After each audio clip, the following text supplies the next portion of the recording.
tell us a little about what it was like growing up, something about your family, what it was like growing up in Dallas, in a family that's well known and regarded. Well, you're kind to say that we're well known and regarded, and you didn't say how we're regarded, so maybe we're safe there. But anyway, growing up in Dallas is great.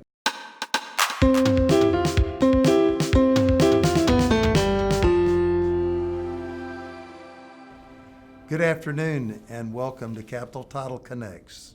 I'm so excited today to welcome a person that is widely regarded as an icon in Dallas for many reasons, including a famous family. We have today none other than Lucy Crow Billingsley. And we are so excited to welcome her and get to know Lucy better. I know that I am.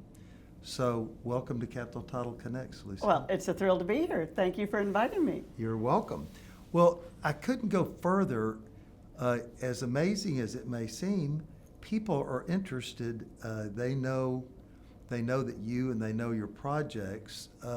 Tell us a little about what it was like growing up, something about your family, what it was like growing up in Dallas, in a family that's well known and regarded. Well, you're kind to say that we're well known and regarded, and you didn't say how we're regarded, so maybe we're safe there. But anyway, growing up in Dallas is great. I grew up with 5 brothers, 1 girl. I decided that was sort of a 50-50 deal. We grew up right here in the Park Cities, and would play with all the kids in the neighborhoods and make Christmas tree forts after Christmas, and just be part of the gang. And we grew up in a house that my mother had been born in, and so a long, I didn't know that. Long history there. In fact, Mom had 1 telephone number there, and ended up she and my father lived in that house, and when they moved, they took that phone number with them, and now it's my cell phone. So this phone number's been in the family over 100 years now. Don't lose it. So isn't that fun? But that's just a silly anecdote to say the friendships, the traditions, the people you know. It's really wonderful growing up and living in a place and giving your life to it. I can understand that very well. Your dad and your mother, tell me what it's like to grow up with someone who is the notoriety, the family life. Well, was business around? Was it mostly fun and games? I mean, tell me about what it was like in that way in your family life. Dad achieved his success and I start to become aware of it, if I might say, at age 10 to 12. And so in my high school years and college years, maybe he became a bit more known, and so we got some of that pleasure. And there's a lot of aspects to it. One, what girl doesn't love her dad? Is so proud of him. And then to see him achieve, then it makes you have this same aspirations. You're honored to be around someone that has that success, and then motivated to say, what might I do with my life? And in addition to success, Dad's just loved.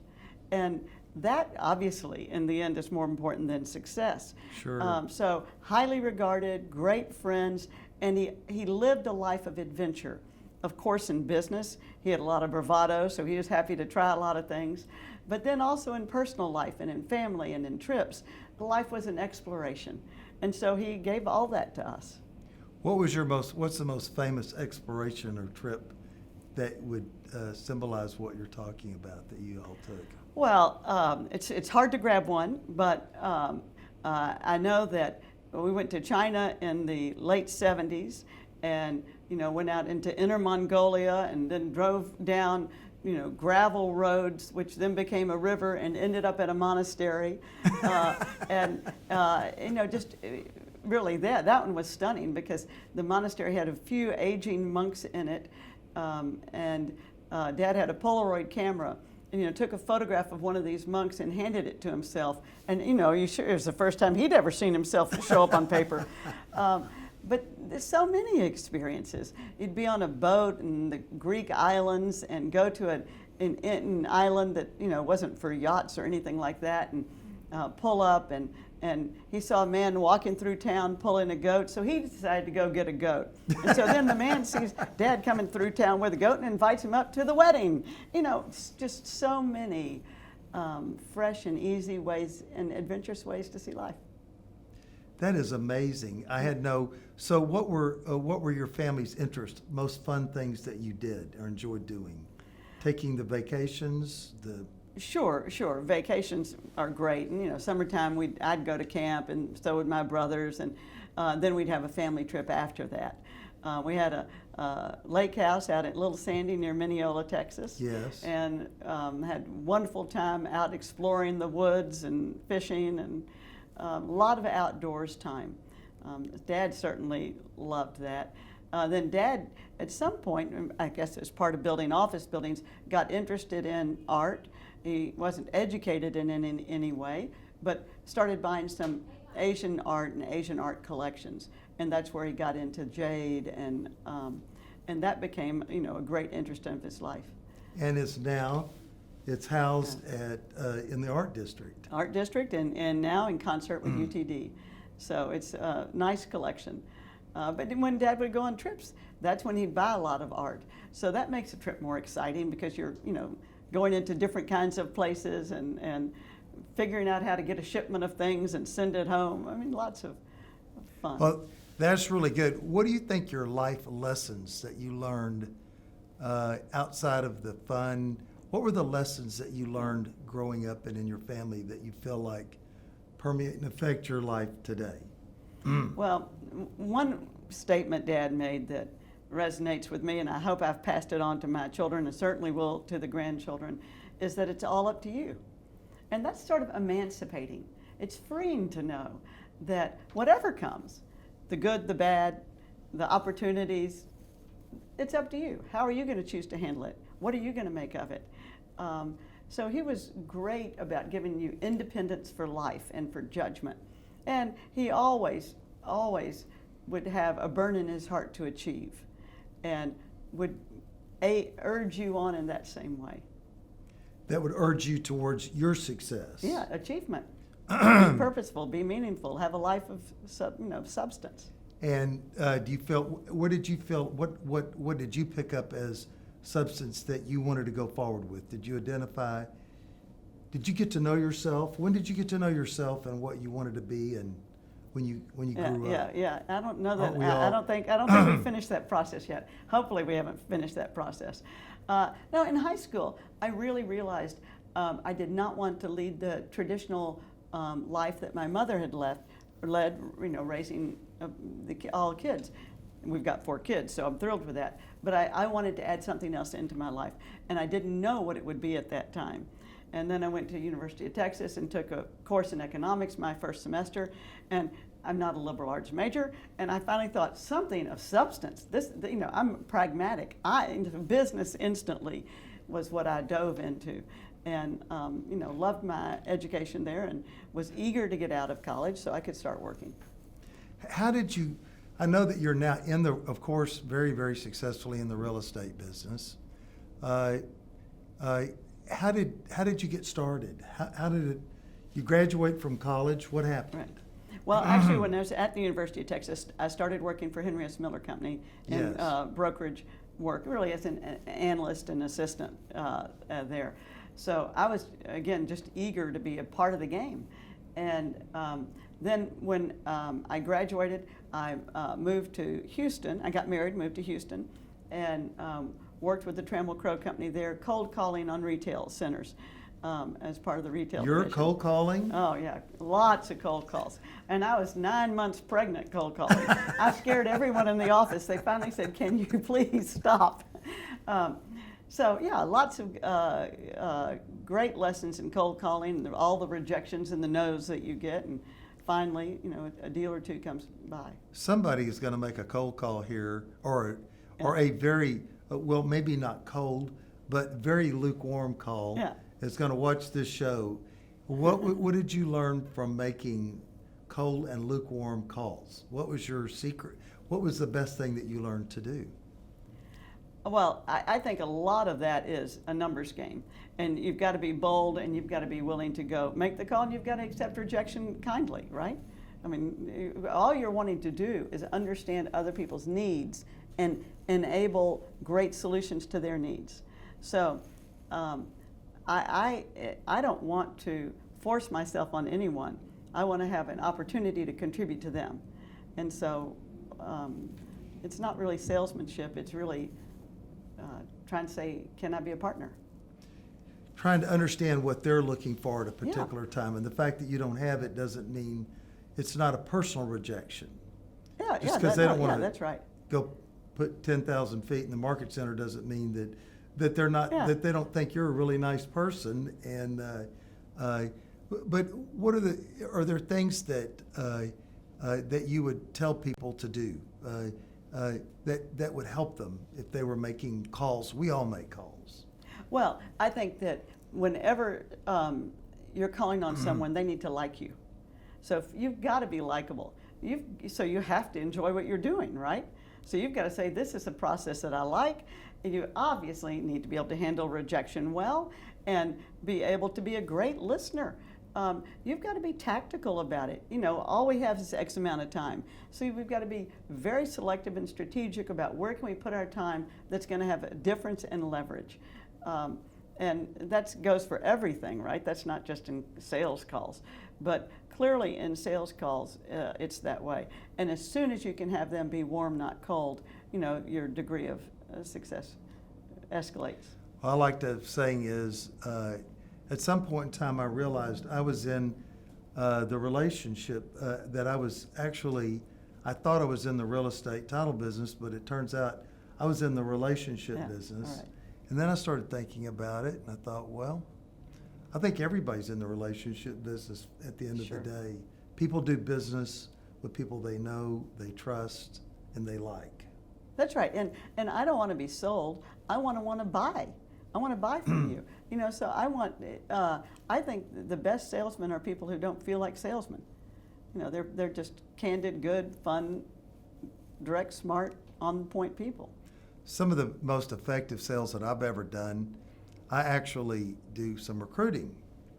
So invariably, I tell people, you know, I said, I'll tell you, I've given you all the reasons that I think you'd make a good fit here, but hey, I don't think it'd be right to sit here. Let me tell you all the reasons I think you probably shouldn't do that. Yeah.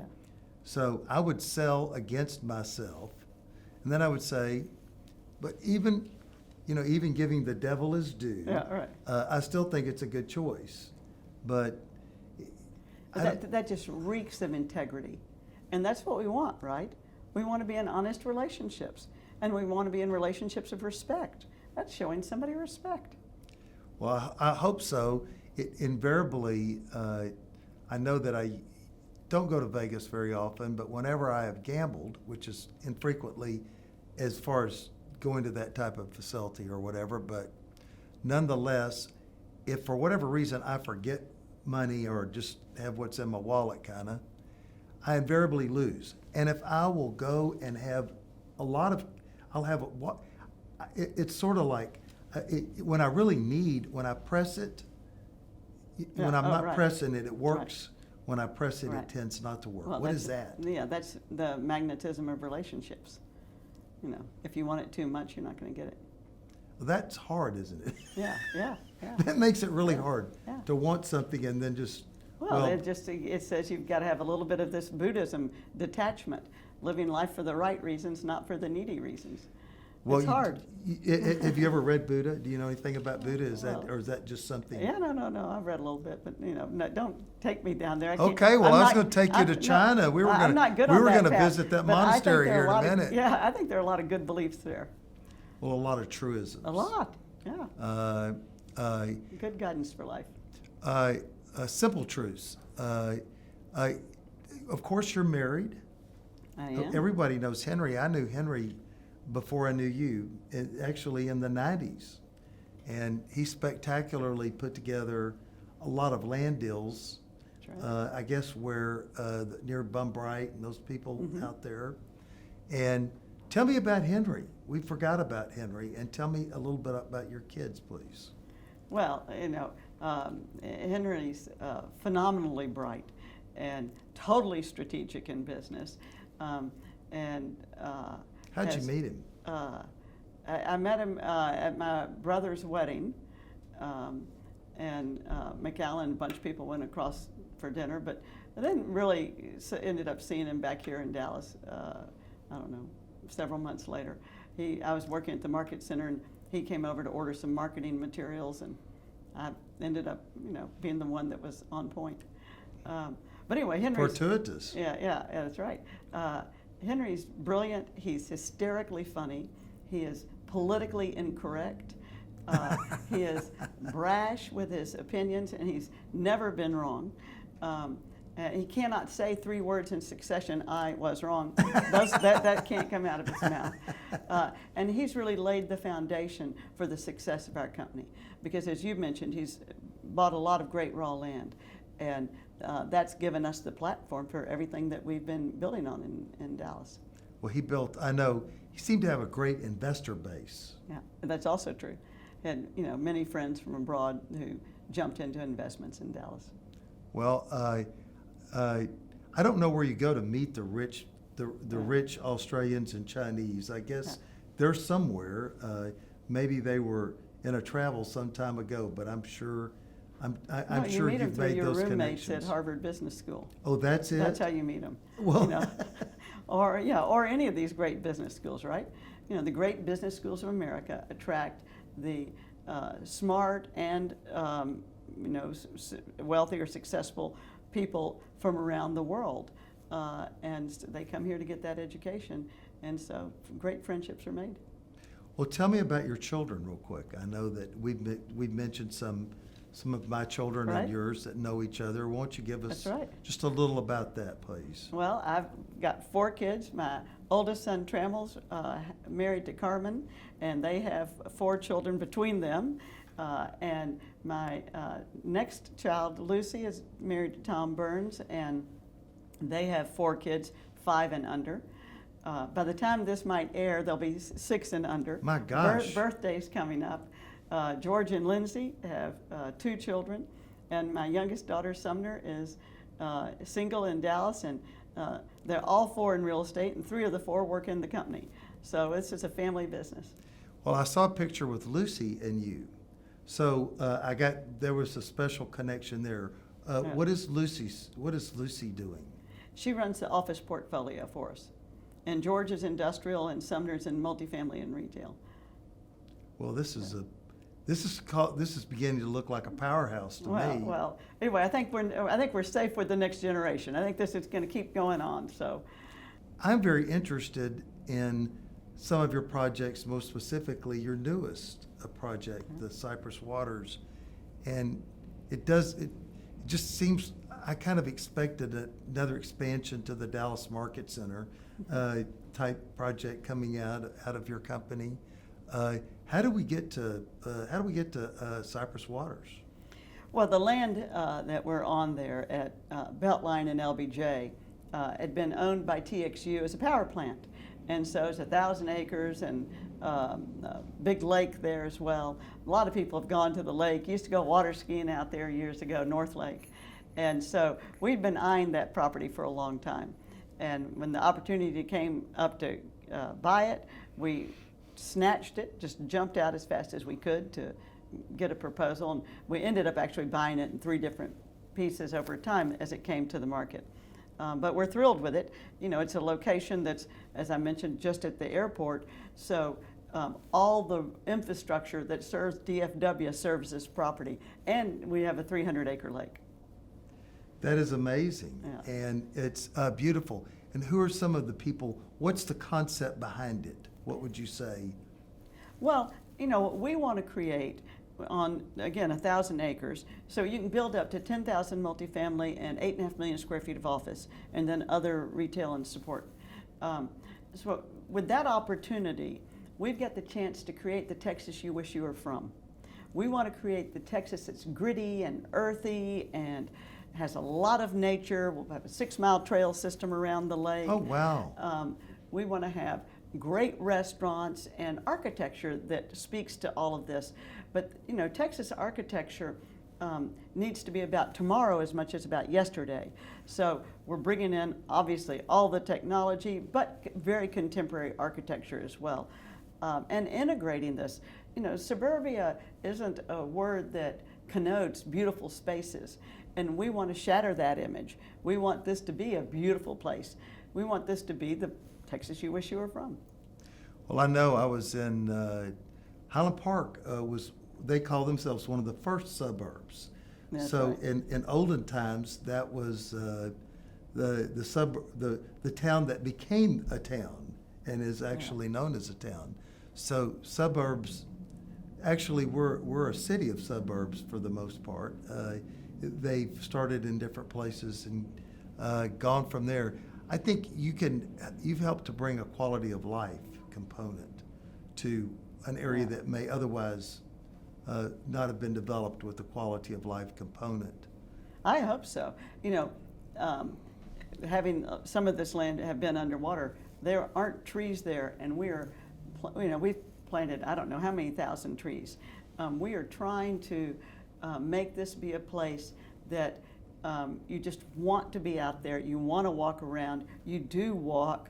The relationship of the residences, the multifamily, to the retail, to the lake, to the trail, to the office, to the gyms, all of that kind of infrastructure has got to be something that's so strong that when a corporation comes to see us about potentially officing there, now we can say, don't worry about the building. We can get you covered with a building. What let's worry about is how are you going to hire and retain employees? We need to create the place that's going to leverage you and your success. We need to create the place that's going to help your brand be more significant. So let's talk about your business, and we're going to try to do whatever we do at the least possible cost, because we're not trying to spend money, we're trying to create a place. Well, I certainly agree with that. I've heard a criticism from time to time of places. My brother, being from Houston, he says he might say about a place, well, there's no there. Sure. And you could expect it out of my older brother. But I think you're creating the there. Would I you hope say so. that? We're becoming an events company. We have bands on Thursday nights, movies on Saturdays, guitarists on Fridays. We're trying to create a place with a heart. That is awesome, and something that's sorely been lacking, I think, in Dallas suburban development over the years, and it's changing. It's changing. We're not the only ones changing. Legacy West is doing a great job. Grant is doing a great job. Hall Arts and Hall Park, way out north, they're changing and putting a lot more great infrastructure in. So the opportunities of making Dallas be a more spectacular region are really being attacked right now by the real estate community. We are trying to seize this moment of great growth and make it be better all the way around. Peter Brodsky's doing it at Redbird Mall. He's changing it. So there's a lot of great people in this industry. Well, thank you for picking up on that. My reputation, my thoughts of who is Lucy Crow Billingsley, and I think of a passionate person. You're not going out to the mailbox, checking the mail to see if you got any mail. So you're very passionate, and I appreciate the fact that you're a very positive person. I think you tend to see the potential in a situation instead of the problems in a particular situation. And you're a can-do leader, meaning I think you think we can make this happen. Like I would say, you see the possibilities, not the problems. That sounds like a typical Texas personality. That's what it is. That sounds like you. Being in Dallas. That's just growing up here. That's lucky to have that opportunity to be here. It's a mind. And is that something you think you learned in your family or something personal or what?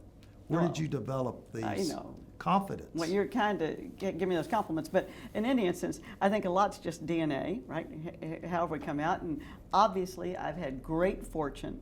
I've been given great opportunities, and I feel the real responsibility to seize the opportunity, to have lived a life with opportunity and not to have tried to rise to the occasion. It'd be misspent, it'd be sad. So this is just a luxury, and I hope I can keep knocking on every door possible. There's another opportunity out there, and I think you're an encourager too. I think that's, I have a saying is that someone today, and I'll say it to you, I'll tell people, young people, there's somebody today that you know or in your life that needs some encouragement. Somebody's there. Yeah, sure. And I always challenge people, I say, make sure the person that gives them that encouragement is you. Yeah, nice. That's just kind. And people need to believe in themselves. You know, I think that a lot of people are a little weak-kneed and a little unconfident. I'm not getting the right word out. But belief in themselves is sure gives you a happier life. I believe you can do. I believe that people can do it. Yeah. I'm of the school that I'm not that smart, and if I can do it, you can do it too. Yeah. I mean, I know it feels cold, but if you'll just get in the water here after a little while, it will be refreshing. Yeah. So another thing that I appreciate and admire about you has been you've been an advocate for women and women in business. And tell us a little about that. Well, that's sort of easy. I mean, women, especially when I was coming into the workforce, I'm 65 now, women are the most underutilized asset in the nation. And why do you have a great asset and not utilize it? And obviously, if you grow up female and you know that people don't expect much of you, well, then you say, well, I can beat that expectation. Keep your expectations low, you know. And so then you start to gain your confidence, and then you start to prove yourself. And, you know, you compete with guys, and you think, well, I can beat them. And so if you know that you can go someplace, you don't know where, but you know you want to go someplace, and you can, and that you're kind and good about it and focused and as many of these other attributes as we can, then why not go? And so, yes, I encourage women because I think women can and are very successful in very many fields. In fact, now 4 of the top munition companies in this country are led by women. Did you say munition? Yeah, General Dynamics. Oh. You know, and so women, I think, to be leaders of many corporations, we just had to have a bit of time to be absorbed, to prove ourselves, to come through the ranks. And, you know, the statistics still aren't as strong as, they're certainly not 50-50, not as strong as one might hope, but they are, women are doing great, and the opportunities for women, I think, are now very, very broad. And obviously, you have to make these decisions on raising a family and working, and what's your ability, what's your circumstances, and you know, that's hugely important decisions. And there's a way to, well, you know, some people are tired of being super moms and super everythings, but I think it's a lot harder for a woman who chooses to have a family. There are additional responsibilities, Sure. whether you want to, Dad may change a diaper to, oh, he's changing a diaper, take his picture. Yeah, that's exactly right. That's exactly right. You know, it's, you know, changed, our kids have a different equilibrium, but still, you know, women that raise kids and work have a lot on their plate, and they have a lot of joy in their lives. You're just saying, I'm going for what I want in both areas, and that's a very full and tiring life. Well, there's plenty to do, and I think I have a saying that is, busy people are happy people, and people that aren't busy aren't happy. And I would say that includes me. And I hate to say this, but I think I make relatively poor use of spare time. I don't know about you, but I try to accomplish a lot in a given day. But somehow when I don't have something I'm pointing towards, it's surprisingly how scattered how Right. lack of focus I find No, if I myself. get extra time on the weekend, sit down and think, now what can I go work on? Because now I have no kids at home, so my focus is clearly our work and our company, and I happen to believe on that statement Dad used to say is, work's more fun than play. So I have a great time doing it, and not everything's fun about it, but I certainly want to get rid of the stuff that's not fun so I can go enjoy myself. Well, that creates an opportunity for someone else, Lucy. Yeah. Okay, let's talk about criteria. You're making deals. What is the criteria for you in terms of when you look at a new deal or a new opportunity? Maybe there's somebody out there who's going to listen to this that goes, I've got a perfect deal. I've got Lucy's next deal and I need to get it to her. What's the criteria? What are you looking for? Or are you looking for something? Well, in buying the land, what we do, our mode is to buy raw land and then to see when it's the right time to develop it, and then to say what do we want to be developing, what does the market call for, and then to go deliver that. And obviously we're zoning it and doing all of the infrastructure work and those activities in the interim. So in buying the raw land, Henry's the one that buys all of our raw land. Okay. I get too excited, you could sell me a lot, and I'd want to, and I'd overpay, I'd make all sorts of mistakes. So in buying the raw land, though, we really want to go for land that we can buy and hold. We want to be able to develop it at the right time in the market. So we've got to buy it in such a way that we can wait. We never would put debt on land, so we don't have any meters eating at us. And then it needs to be land that's going to be in the wave of development, land that we see real opportunity for growth and value. So the land itself appreciates in value. Then, we want to jump in, and I come in when it's time to say, what are we putting on it? What are we building on it? And then I get active at that stage. Are you busy working? You kind of focused on your current projects, or are you looking for additional projects? We're always looking for more land, and it's easier in a recession than it is in a hot market like today. Yes. And so, yes, we're always hunting for new opportunities. But for me, my focus really is looking at the existing land that we have and saying, what are the things that we can be doing best with it right now? And so we're building quite a few apartments and multifamily developments, Austin Ranch, Cyprus Waters. We've got some others, Brickyard, and we've launched one in Grapevine, Wallace and Baker. So we've always got some multifamily projects in the mill, and then office buildings. And in office, we find ourselves starting our buildings in a speculative fashion, and sometimes we've had the good fortune for someone to come and take a full building. And That is good fortune. Oh, it is. And then we try to see how many of these can we keep going, because the properties that we have now really have been in the wave of development. Some we bought 30 years ago. Yes. And so they're great locations right now. Well, I want to tell you the signs that I see out north on the sides of the apartment deals about, they have girls with like pink sunglasses on, and it's cool here and all that. I mean, it's quite enticing. You're like, oh yeah, that's a cool place over there. It brings people. What are some of the best advice that you have for young people? And I don't mean young, but and for the forever young, of course. Right. But people that are looking at their career and thinking about opportunities, what advice would you give them as to, I would call your attitude, making good use of all the gifts that you've been given? Yeah. And so what would you advise for them to do? Well, not many people come to me asking for advice. Well, there are going to be 3,000 of them here today, I guarantee you. I'm not well honed on the world of advice. But I mentioned earlier, I really think you need to believe in yourself. Yes. And if you've got confidence in yourself and self-respect, then you've got to stand up for yourself. Obviously, you've got to prove yourself. Obviously, you've got to be strategic, focused, doing your homework, hopefully doing your homework better than anyone else.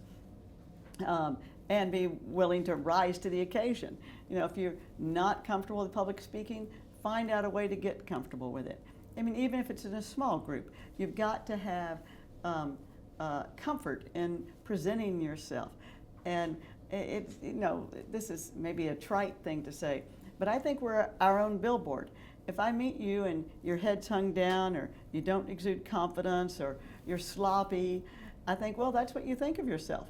And so if that's what you think of yourself, I'm reading it. I'm picking up the signals. You know, I'm with you. And so I think we need to, you know, I even in the work environment, I think we need to be a little bit more formal than the world's calling on us to be. We need to just shine as much as we can.